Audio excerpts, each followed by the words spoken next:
Hello dear student, नमस्कार। मैं doctor Yogesh Sharma, व्याख्याता भूगोल, आप सभी का एक बार फिर से अपने लकी एजुकेशन में स्वागत करता हूं। बात चल रही थी हमारी कल 11th ज्योग्राफी में, चैप्टर नंबर हमारा 2 चल रहा है, पृथ्वी की उत्पत्ति और विकास। और उसमें कल मैंने आपके लिए कराया था। देखिए, सबसे पहली चीज़ तो यह है कि हमने इस पाठ में जो चीज़ें पढ़ी हैं वो आप गौर कर लीजिए। कल मैंने आपके लिए आकाशगंगाएं करा दी और तारे करा दिए। मैंने आपके लिए इस पाठ में ब्रह्मांड की परिभाषाएं कराई 3। ब्रह्मांड की उत्पत्ति के सिद्धांत आपके लिए मैंने करा दिए हैं इसमें। उसके बाद में मैंने पृथ्वी की उत्पत्ति के सिद्धांत आपके लिए करा दिए हैं, दोनों, द्वैतवादी संकल्पना और अद्वैतवादी संकल्पना। उसके बाद में मैंने आपके लिए आकाशगंगा करा दी हैं, तारे मैंने करा दिए हैं। आज हमारा जो टॉपिक चलेगा वो सौरमंडल को लेकर चलेगा। अब सौरमंडल में हम कई चीज़ों की परिभाषाएं भी पढ़ेंगे और कई चीज़ें ग्रहों के बारे में पढ़ेंगे। उसके बाद में सूर्य की संरचना पढ़ेंगे और उसके बाद में जो चंद्रमा है उसकी उत्पत्ति के सिद्धांत को पढ़ेंगे हम। द वेग स्प्लिट जो सिद्धांत दिया है, डार्विन का सिद्धांत है, बड़ा ही मज़ेदार सिद्धांत उन्होंने दिया है, तो उसको भी हम पढ़ेंगे कि चंद्रमा की उत्पत्ति किस प्रकार हुई है। हम इस जो आज लेक्चर में जो बात करने वाले हैं वो सौरमंडल की बात कर रहे हैं कि सौरमंडल किसे कहते हैं। पहली बात तो सीधा सीधा क्वेश्चन आता है कि सौरमंडल किसे कहते हैं। तो सूर्य के चारों ओर स्थित वे पिंड जो एक समूह के रूप में सूर्य के चारों ओर चक्कर लगाते हैं वो सभी क्या कहलाते हैं, सौरमंडल के अंतर्गत आते हैं। तो सूर्य के चारों ओर स्थित वे पिंड जो एक समूह के रूप में सूर्य के चारों ओर चक्कर लगाते हैं सौरमंडल कहलाता है। जिनमें कौन कौन सी चीज़ें हैं? ग्रह, उपग्रह, धूमकेतु, उल्कापिंड और क्षुद्र ग्रह आदि प्रमुख हैं। ये सभी जो हैं ये सौरमंडल के अंतर्गत आने वाले वे तत्व हैं जो एक समूह बना करके सूर्य के चारों ओर घूमते रहते हैं। अब बात चल रही है ब्रह्मांड में 8 ग्रह और 63 उपग्रह पाए जाते हैं। सीधा क्वेश्चन आता है कि अपने ब्रह्मांड में या जीवन में कितने ग्रह हैं, तो वो 8 ग्रह हैं। पहले 9 ग्रह हुआ करता था। मैं बता देता हूँ आपको बच्चों कि पहले 9 ग्रह हुआ करते थे, लेकिन वर्तमान में क्या है, 8 ग्रह हैं, क्योंकि 9वें ग्रह यानी प्लूटो, जिसको आप यम ग्रह बोलते हैं, उसको क्या है, हटा दिया गया है। 27 अगस्त 2006 को अमेरिका के प्राग एक क्षेत्र पड़ता है वहाँ, और उसमें एक सम्मेलन हुआ जिसमें लगभग देश के 2500 वैज्ञानिकों ने भाग लिया था। और उन्होंने क्या किया था, जो यम ग्रह है उसको ग्रहों की श्रेणी से हटा दिया और उन्होंने ग्रहों की अलग परिभाषा दी है कि ग्रह एक गोलाकार पिंड होना चाहिए और आकार में बड़ा होना चाहिए और जो सूर्य के चक्कर लगाता हो ऐसा होना चाहिए। लेकिन ऐसा नहीं होना चाहिए कि वो किसी दूसरे ग्रह की कक्षा से ओवरलैप करता हो या दूसरे की ग्रह की कक्षा से स्पर्श करता हो और उसकी जो गति है उसको पकड़ करके वो स्वयं में वो गति करने लग जाए, ऐसा नहीं होना चाहिए। इसलिए उसको ग्रहों की श्रेणी से हटा दिया गया। बात कर रहे हैं सौरमंडल की परिभाषा हो गई आपकी। ब्रह्मांड में 8 ग्रह और 63 उपग्रह पाए जाते हैं। ये आपकी किताब बोल रही है, आपकी किताब में दे रखा है 63 उपग्रह पाए जाते हैं। सीधा क्वेश्चन आता है कि ब्रह्मांड में कितने ग्रह हैं और कितने उपग्रह पाए जाते हैं। अब चलते हैं हम ग्रह किसे कहते हैं। तो वे ब्रह्मांडीय पिंड जो सूर्य के चारों ओर पश्चिम से पूर्व दिशा में चक्कर लगाते हैं वो ग्रह कहलाते हैं। अब देखिए, ऐसे पिंड या ऐसे तत्व जो सूर्य के चारों ओर चक्कर लगाते हैं ब्रह्मांड में और कहां से, पश्चिम से पूर्व दिशा की ओर लगाते हैं। ध्यान रखना, ग्रह कहां से कहां लगाते हैं चक्कर, पश्चिम से पूर्व दिशा की ओर। पूछा जा सकता है, ग्रह की परिभाषा पूछी जा सकती है आपसे और 1 नंबर का क्वेश्चन वो यहीं से निकालता है कि ग्रह सूर्य के चारों ओर कौन सी दिशा में घूमते हैं, तो पश्चिम से पूर्व की ओर। लेकिन 2 ग्रह ऐसे हैं भाई साहब जो आपके बिल्कुल उल्टे चलते हैं, अड़ियल ग्रह हैं। वो कौन कौन से, एक तो शुक्र है और एक आपका अरुण है। ये दोनों के दोनों क्या है, पूरब से पश्चिम कक्षा की ओर घूमते हैं। पश्चिम से पूर्व नहीं घूमते, ये दोनों पूरब से पश्चिम की ओर घूमते हैं। तो ये दोनों ग्रहों का आप ध्यान रखना और मैं लिखा दूंगा अभी आगे चलते हैं। अब ग्रहों की हमने बात कर ली, ग्रह की परिभाषा हमने पढ़ ली। अब वर्तमान में 8 ग्रह हैं, ये ध्यान देना। कौन कौन से हैं? पहला है बुध, शुक्र, पृथ्वी, मंगल, बृहस्पति, शनि, अरुण, वरुण। ये 8 ग्रह हैं। आपसे सीधा क्रम पूछ सकता है वो, और सीधा क्रम में वो कहेगा आपसे कि जो सूर्य से दूरी के अनुसार जो ग्रह हैं उनका आप क्रम लिखिए। तो सूर्य की दूरी के अनुसार अगर देखा जाए तो सीधा सीधा क्रम है। पहले बुध पड़ेगा, फिर शुक्र, फिर पृथ्वी, धीरे धीरे बढ़ते चले जाते हैं। इनका आकार है वो भी बड़ा होता चला जाता है। बुध, शुक्र, पृथ्वी, मंगल, उसके बाद बृहस्पति, शनि, अरुण, वरुण, और वायुमंडल का सबसे बड़ा जो ग्रह है वो बृहस्पति है। ये आप विशेष रूप से ध्यान रख लें आपके सामने, और सबसे छोटा है वो बुध है, ये भी आपको पता होना चाहिए। अब बात कर रहे हैं हम, तो देखिए क्वेश्चन सीधा सीधा देता है वो कभी कभी कि पार्थिव ग्रह कौन कौन से हैं, नाम लिखिए। पार्थिव ग्रह, तो पार्थिव ग्रह हैं, पार्थिव ग्रह कहते हैं जो चट्टानी ग्रह होते हैं, चट्टान की तरह वो उनका एक रूप होता है, आकार होता है, तो और ठोस भी होते हैं, उनका घनत्व भी ज़्यादा होता है, ऐसे ग्रह पार्थिव ग्रह कहलाते हैं। देखिए मैंने यहाँ लिख दिया है, जो भी नाम उनका उपनाम पड़ता है वो मैंने सभी चीज़ लिखी है, और इसको आप थोड़ा सा ध्यान से देख जाना, क्वेश्चन कैसे भी आ सकता है, पूछ सकता है पार्थिव ग्रह कौन कौन से हैं, नाम लिखिए। या चट्टानी ग्रह कौन कौन से हैं, जो चट्टान की तरह पाए जाते हैं, वो ग्रह कौन कौन से, नाम लिखिए। आंतरिक ग्रह कौन कौन से हैं, टेरेस्ट्रियल ग्रह कौन कौन से हैं, तो ये आपसे इस प्रकार से क्वेश्चन निकालेगा वो। और यहाँ पर आपको ये 4 ग्रह हैं, ये आंतरिक या टेरेस्ट्रियल या चट्टानी या पार्थिव ग्रह कहलाते हैं। इनका जो घनत्व होता है वो ज़्यादा होता है, ये इनका जो घनत्व होता है वो ज़्यादा होता है, हालांकि आकार इनका इतना बड़ा नहीं होता है, इनका घनत्व बहुत ज़्यादा होता है। आगे बात कर रहे हैं हम बाह्य ग्रह। बृहस्पति, शनि, अरुण और वरुण को बाह्य ग्रह कहा जाता है या गैसीय ग्रह कहा जाता है, क्योंकि ये गैसों से निर्मित हैं ये ग्रह, इनके वायुमंडल में सर्वाधिक गैस की मात्रा पाई जाती है, इसलिए इनको गैसीय ग्रह भी कहा जाता है। और जोवियन ग्रह भी इनको कहा जाता है, क्योंकि ये बाह्य ग्रह हैं और इनका आकार है वो बड़ा होता है, इसलिए इनको जोवियन ग्रह भी कहा जाता है।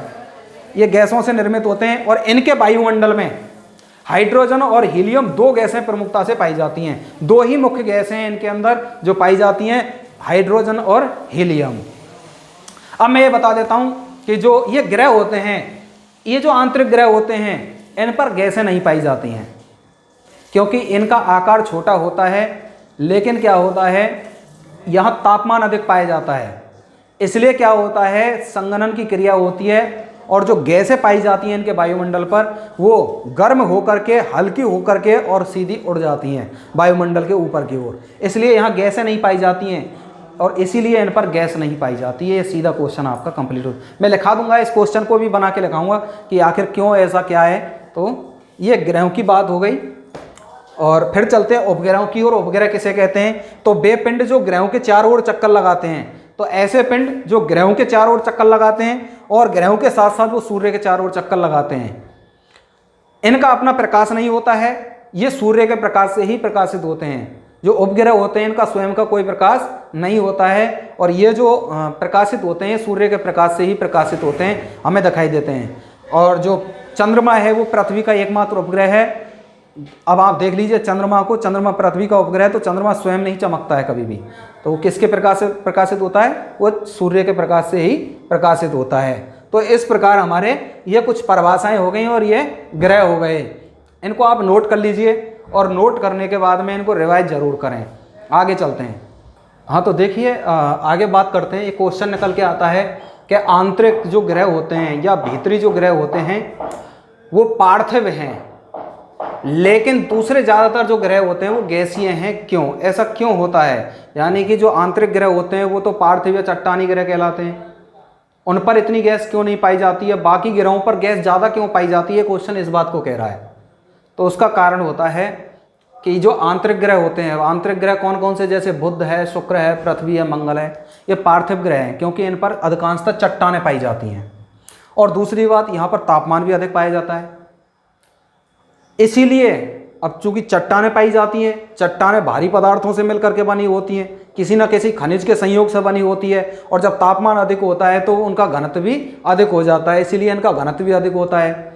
तो जो ये ग्रह होते हैं उन पर ज़्यादातर तापमान पाया जाता है, इसीलिए आंतरिक ग्रहों पर तापमान अधिक होने के कारण क्या है, जो गैसें होती हैं इनके वायुमंडल की वो गर्म व हल्की होकर के, अर्थात कहने का मतलब संघनित होकर के ऊपर की ओर उड़ जाती हैं, और ऊपर की ओर उड़ करके जाती हैं तो दूसरे जो ग्रह होते हैं उन पर क्या हो जाती हैं, वो जमा हो जाती हैं, और जब इसीलिए वो गैसीय ग्रह कहलाते हैं। और यहाँ पर ये जो ग्रह हैं वो पार्थिव ग्रह कहलाते हैं। अर्थात मेरा कहने का मतलब ये है कि जो आंतरिक ग्रह होते हैं उन पर गैस इसलिए कम पाई जाती है क्योंकि तापमान अधिक होने के कारण वो गर्म व हल्की होकर के ऊपर की ओर उड़ जाती हैं और दूसरे ग्रहों पर जमा हो जाती हैं, इसीलिए आंतरिक ग्रहों पर गैस कम पाई जाती है। ये चट्टानी ग्रह हैं, बाकी दूसरे ग्रहों पर गैसें ज़्यादा पाई जाती हैं। ये इस क्वेश्चन का आंसर है, सॉल्यूशन है। अभी आप ये देख लीजिए, क्वेश्चन पढ़ना ढंग से और फिर उसके उत्तर को पढ़ना, और ये बड़ा इंपॉर्टेंट क्वेश्चन बन जाता है, बहुत ही अच्छा है अधिकांशतः एग्ज़ाम की दृष्टि से या कंपटीशन की दृष्टि से, तो थोड़ा सा ध्यान ज़्यादा देना है आपको, और बहुत ही इंपॉर्टेंट क्वेश्चन है, अच्छा है, और इसको आप नोट कर लीजिए। बाकी चलते हैं आगे। हाँ तो देखिए आगे चलते हैं। आगे ये क्वेश्चन आता है कि चंद्रमा की उत्पत्ति का सिद्धांत क्या है, लिखिए। चंद्रमा की उत्पत्ति किस प्रकार हुई, एक सिद्धांत दिया गया आपकी किताब में, या अथवा में क्वेश्चन दे देता है द बिग स्प्लिट सिद्धांत को समझाइए। बात यह कि ये इसी का उत्पत्ति का सिद्धांत है, द बिग स्प्लिट, इसको कहा गया द बिग स्प्लिट। यही सिद्धांत है जिससे चंद्रमा की उत्पत्ति बताई गई है। तो होता क्या है, चंद्रमा की उत्पत्ति का जो सिद्धांत है वो 1838 ईस्वी में सर जॉर्ज डार्विन के द्वारा दिया गया था। इन्होंने बताया कि प्रारंभ में चंद्रमा और पृथ्वी एक ही पिंड थे, बिल्कुल एक ही पिंड थे। अब देखिए, आपने एक डंबल देखा होगा जिसके द्वारा क्या होता है, आप जिम में जा कर के और थोड़ी मेहनत करते हो, वो इस डंबल की बात कर रहा हूँ जिसको लेके हाथों में लेकर के अपन क्या है थोड़ी मेहनत करते हैं, उसी डंबल की यहाँ बात हो रही है। तो एक डंबल की भांति दोनों पिंड जुड़े हुए थे, पृथ्वी और चंद्रमा। पृथ्वी और चंद्रमा होता क्या है, इनका जो बीच का जो मध्य का जो भाग था वो पतला, और इसके जो किनारे थे वो कैसे थे, वो मोटे थे दोनों। और ऐसे ही है जैसे बिल्कुल डंबल होता है वैसे ही स्थिति थी। तो यहाँ भी यही बताया गया है कि इन्होंने बताया, डार्विन ने, कि प्रारंभ में चंद्रमा और पृथ्वी वो एक ही पिंड थे जो डंबल की भांति आपस में मिले हुए थे। ये मध्य से पतले और किनारों से मोटे थे। अब होता क्या है, अचानक मंगल का एक भाग टूटकर, मंगल ग्रह का एक भाग है वो टूटता है मंगल ग्रह से, और टूट करके क्या है वो इससे टकरा जाता है, इस डंबल से, पृथ्वी और चंद्रमा के मिले हुए रूप से टकरा जाता है। टकराने के कारण क्या होता है, ये जो डंबल नुमा आकृति है पृथ्वी और चंद्रमा की वो टूट जाती है, और टूटने से क्या होता है, ये जो चंद्रमा जैसी आकृति है ये इसकी गति इतनी अधिक हो जाती है कि ये पृथ्वी के चारों ओर चक्कर लगाने लग जाता है। तो ये दो भागों में टूट गए, और चंद्रमा है वो एक उपग्रह के रूप में पृथ्वी के चारों ओर चक्कर लगाने लग गया। और जो वो बड़ा भाग था जो मंगल ग्रह से टूट करके अलग हुआ था, वो इनसे टकरा के सीधा प्रशांत महासागर में जा गिरा। आज भी वहां पर वो गड्ढा मौजूद है जहां पर वो पिंड गिरा था। इसी सिद्धांत को द बिग स्प्लिट कहा गया है। यही सिद्धांत है जिसको द बिग स्प्लिट कहा गया है। द बिग यानी बहुत बड़ा, स्प्लिट का मतलब एक घटना, एक बहुत बड़ी घटना है ये जो ऐसे हुई थी, वो आपके सामने है। अब देखिए, ये सिद्धांत हो जाता है, छोटा सा सिद्धांत है, कोई बड़ा नहीं है। चंद्रमा की उत्पत्ति का बड़ा इंटरेस्टिंग है, इसको आप पढ़ लीजिए एक बार, इसको नोट कर लीजिए। आगे चलते हैं। कुछ डाउट्स होते हैं कभी कभी जो आप तो नहीं पूछ पाते हो, लेकिन हम बता ही देते हैं उनको आगे से ही। देखिए, कभी कभी क्वेश्चन आता है कि ब्रह्मांड की जो उत्पत्ति है वो कितने अरब वर्ष पहले हुई, कब हुई। तो ब्रह्मांड की आयु, औसत आयु कितनी है, सूर्य की औसत आयु कितनी है, पृथ्वी की आयु या चंद्रमा की आयु क्या है, तो वो मैं बता देता हूँ आपके लिए। आपकी किताब में ये दे नहीं रखी है हालांकि। तो ब्रह्मांड की उत्पत्ति है वो 14 अरब वर्ष पहले हुई थी। मैंने बिग बैंग सिद्धांत आपके लिए बताया था कि 13.7 अरब वर्ष पहले, यानी लगभग 14 अरब वर्ष पहले, जो आपको लेमेंटर महोदय ने बताया था वही बात है। तो ब्रह्मांड की उत्पत्ति 14 अरब वर्ष पहले हुई। सूर्य की उत्पत्ति है वो 10 अरब वर्ष पहले बताई गई है, और सूर्य की संरचना के बारे में अध्ययन आगे हम अगली क्लास में करने वाले हैं। और पृथ्वी की उत्पत्ति 4.6 अरब वर्ष पहले हुई। हमने पृथ्वी की उत्पत्ति के सिद्धांत आपको बता दिए हैं। चंद्रमा की उत्पत्ति 4.4 अरब वर्ष पहले हुई है। अब 4.4 अरब वर्ष पहले, आपकी किताब में 4.44 दे रखा है, तो कंफ्यूज होने की आवश्यकता नहीं है। पॉइंट के बाद में आप कितनी भी संख्या आप लिखते चले जाओ, उनका महत्व कम होता है।